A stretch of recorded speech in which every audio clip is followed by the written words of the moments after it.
శ్రీమతే రామానుజాయ నమః. ఓం అస్మద్గురుభ్యో నమః. ఈరోజు గోదాదేవి వైభవం గురించి మాట్లాడుకుందాం. శ్రీ విష్ణు చిత్త కులనందన కల్పవల్లి శ్రీరంగరాజ హరిచందన యోగ దృశ్యాం సాక్షాత్ క్షమం కరుణయా కమలామివాన్యాం గోదామనన్య శరణ శరణమహం ప్రపద్యే అంటారు వేదాంత దేశకుల వారు గోదాస్తుతిలో. శ్రీ విష్ణు చిత్త కులనందన కల్పవల్లి, శ్రీ మహావిష్ణువును చిత్తంలో నిలుపుకున్నటువంటి వారి యొక్క కులంలో పుట్టిన అమ్మ తల్లి శ్రీ విష్ణు చిత్త కులనందన కల్పవల్లి శ్రీ రంగరాజ హరి చందన యోగ దృశ్యం. ఆ రంగరాజు అనేటువంటి ఆ దివ్య వృక్షానికి, ఆ చందన వృక్షానికి చుట్టుకొని ఉన్నటువంటి కల్పలతవమ్మ, నువ్వు మా కోరిన కోరికలను తీర్చేదానివి కల్పవల్లి. శ్రీరంగరాజ హరిచందన యోగ దృశ్యాం సాక్షాత్ క్షమా. అమ్మ, నీవు సాక్షాత్తు ధరణీదేవి, భూదేవి యొక్క స్వరూపానివి. అలాగే కమలామివాన్యాం, లక్ష్మీ స్వరూపానివి కూడా తల్లి నువ్వు. గోదాం అనన్య శరణమహం ప్రపద్యే. గోదా, నీవు తప్ప నాకు శరణు ఇచ్చేవారు ఎవరు లేరు. నీకు శరణాగతుణ్యమ్మా నేను, నీవు తప్ప వేరు దిక్కు లేదు అని వేదాంత దేశకుల వారు గోదాస్తుతిలో ప్రార్థించారు. ఒక మహారాజు ఉన్నాడండి, చక్రవర్తి. మహారాజ్ఞి ఉన్నది. వాళ్లకు లేక లేక లేక లేక ఒక సంతానం కలిగింది. ఆ చిన్న బాలుడు ఒక సుమారు 1.5-2 సంవత్సరాల వయసున్న బాలుడు. వాడికి ఆహారం తినిపించాలి, పని వాళ్లకు దగ్గరికి రానివ్వలేదు. ఆ తల్లి మహారాజ్ఞి అయినప్పటికీ ఆ కొడుకుకు ఏదో ఆహారం తినిపిస్తుంది. ఆ బాలుడు ఏమన్నాడంటే, నన్ను బయటికి తీసుకువెళ్ళు, తోటలోకి తీసుకువెళ్ళు, ఆ దిష్టి దోషం తగులుతుందని ఆ పరిచారకులందరినీ దూరంగా ఉండమన్నది. కొంచెం ముందుకు తీసుకెళ్ళమన్నాడు. ఆ బాలుడు తీసుకెళ్ళింది. అక్కడ ఒక బావి ఉంది, దిగుడు బావి పెద్దది. దాన్ని గట్టు మీద కూర్చోబెట్టి తినిపిస్తే తింటానని మారం చేశాడు. అలాగే అని కూర్చోబెట్టి తినిపిస్తుంటే అకస్మాత్తుగా ఆ బాలుడు ఆ బావిలో పడిపోయినాడు. ఒక్కసారి ఆ తల్లి దూకేసింది. ఆ మహారాజ్ఞి అయినప్పటికీ ఎవరిని పిలవలేదు, సమయం లేదు, వెంటనే దూకేసింది. అది దిగుడు బావి, మెట్లు దిగి రావటానికి కూడా ఆమె ఇచ్చగించలేదు. వెంటనే దూకేసి ఆ బాలుడిని కాపాడుకున్నది. ఆ దూకిన తల్లి ఎవరో కాదు, గోదాదేవి. రక్షింపబడ్డ వాళ్ళం మనను రక్షింపటానికి ఆమె అవతార స్వీకారం చేసింది. ఎటువంటి అవసరం లేదు ఆమెకు అవతార స్వీకారం చేసింది. పరమపదంలో ఉండేటువంటి తల్లి మన గురించి అవతార స్వీకారాన్ని చేసింది. 30 పాశురాలను నిర్మించింది. 30 పాశురాలు కాదండి, 30 మెట్లు పరమపదానికి.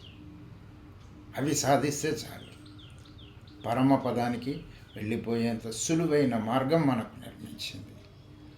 తరువాత మనం అనుకుంటాం వెంటనే రంగనాథుడితోటి వివాహమైంది అని అనుకుంటాం. అలాగా జరగలేదండి. చాలా శుష్కించిపోయింది అమ్మ. ఆ విరహాన్ని భరించలేకపోయింది. నాచియార్ తిరుమచి గ్రంథాన్ని రచించింది. 147 పాశురాలు ఉన్నటువంటిది. ఆమె యొక్క బాధను వ్యక్తం చేసింది. తరువాత శ్రీ రంగనాథుడితో ఆమె యొక్క కళ్యాణం జరిగింది. తిరుప్పావై వైభవం గురించి ఇలాగ చెప్తారు. పాదంగల్ తీర్కం పరమనడి కాట్టం వేదమనైతుక్కం విత్తాగం கோதை தமிழ் அயைந்துமைந்தும் அறியாத மானிடரை வையம் சுமப்பதம் வம்பு. కోదై తమిళ భాషలో రచించినటువంటి ఈ యొక్క తిరుప్పావై పాదంగల్ తీర్కం, పాతకాలను నిర్మూలన చేస్తుంది. పాదంగల్ తీర్కుం పరమనడి కాటం, పరమపదానికి తీసుకుపోయేటువంటి మార్గం, రాజమార్గం ఇది. వేదమనైతుక్కం విత్తాగం, వేదానికే బీజప్రాయమైనటువంటిది. ఒక బీజంలోంచి మహావృక్షం ఎలా వస్తుందో ఆ వేదానికి బీజప్రాయమైనది అని చెప్తారు తిరుప్పావైని పెద్దవాళ్ళు. వేదమనైతుక్కం విత్తాగం కోదై తమిళ్ అయైందు మైందం అరియాద మానిడరై, 5 పాశురాలు గలటువంటి విభాగాలు చేసింది తిరుప్పావైలో ఆ తల్లి. ఇది కూడా చదువుకోలేనటువంటి మానవ జన్మ వృధా, ఎందుకు ఈ లోకానికి బరువు అని చెప్పారు ఇందులో. ఈ యొక్క ఆ తిరుప్పావై వైభవం గురించి చెప్తూ పెద్దవాళ్ళు చెప్తారు, ఒక వృత్తాంతాన్ని చెప్తారు. గోదాదేవి సుందరబాహు పెరుమాళుకు ఒక మొక్కు మొక్కింది. మనం కూడా మొక్కుతాం కదా, ఏదన్నా కావాలనుకున్న కోరిక తీరాలంటే అలాగ మొక్కింది. స్వామి, నాకు రంగనాథుడితో కనుక వివాహం అయితే నీకు 108 గంగాళాల పాయసాన్ని సమర్పించుకుంటాను. తర్వాత కాలంలో భగవద్ రామానుజులు చూశారు, అయ్యో గోద ఈ యొక్క మొక్కును తీర్చినట్టు లేదు అని వారు 108 గంగాళాల పాయసాన్ని సుందరబాహు పెరుమాళుకు సమర్పించారు. వెళ్ళి శ్రీరంగంలో గర్భగుడిలో ఉన్నటువంటి తల్లికి విన్నవించారమ్మా, నీ యొక్క మొక్కు తీర్చేశాను. ఒక్క గంతులో ఊరికొచ్చింది. భగవద్ రామానుజుల దగ్గరికి అన్నా అని సంబోధించింది. ఆ భగవద్ రామానుజుల వారు ఆ విధంగా ఆమెకు అన్న అయిపోయినారు. వారికి ఇంకొక పేరు ఉందండి, తిరుప్పావై జీయర్.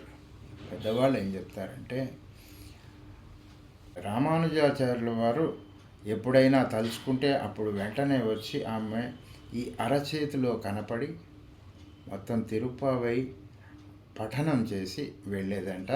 అలాగ దర్శనం ఇచ్చేది భగవద్ రామానుజుల వారికి ఆ చివరి సమయంలో ఇంకొక 2-3 రోజుల్లో వారు పరమపదిస్తారనగా శిష్యులంతా ఆయన దగ్గర చేరి, అయ్యా మాకు తిరుప్పావై మీద విపులంగా చెప్పండి,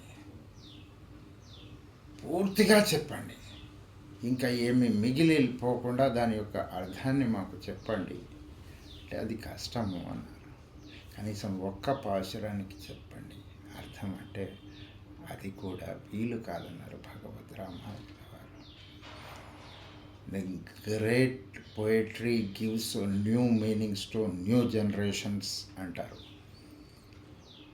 ఆంగ్ల సాహిత్య విమర్శకులు. ఒక గొప్ప పద్యం, ఒక శ్లోకం, కవిత్వం ఉన్నదనుకోండి, అది కొత్త తరాలకు కొత్త అర్థాన్ని ఇస్తుంటుంది.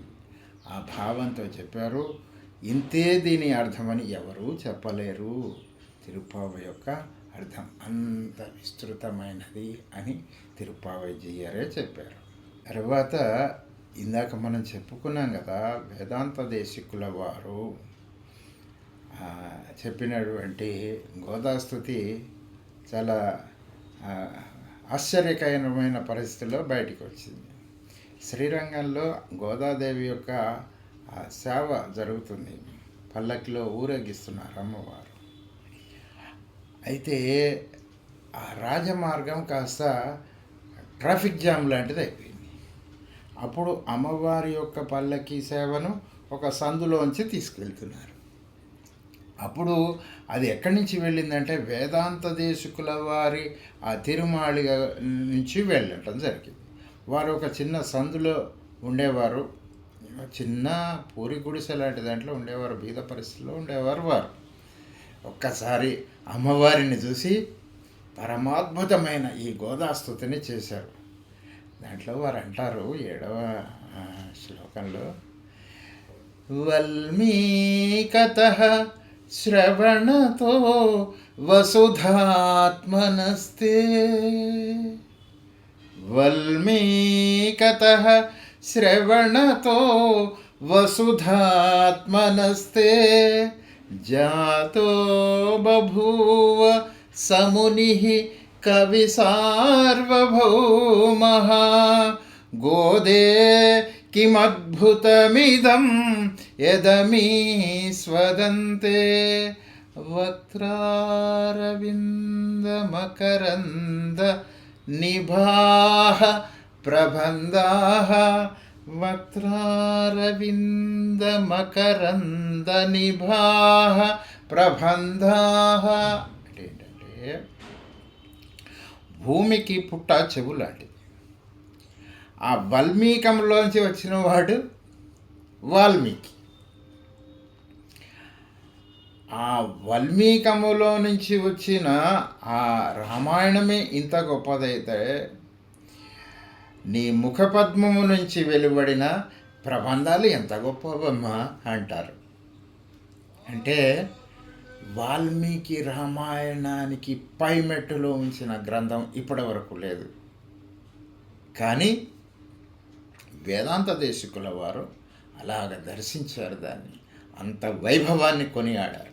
మనకు 2 తనియన్లు ఉన్నాయి.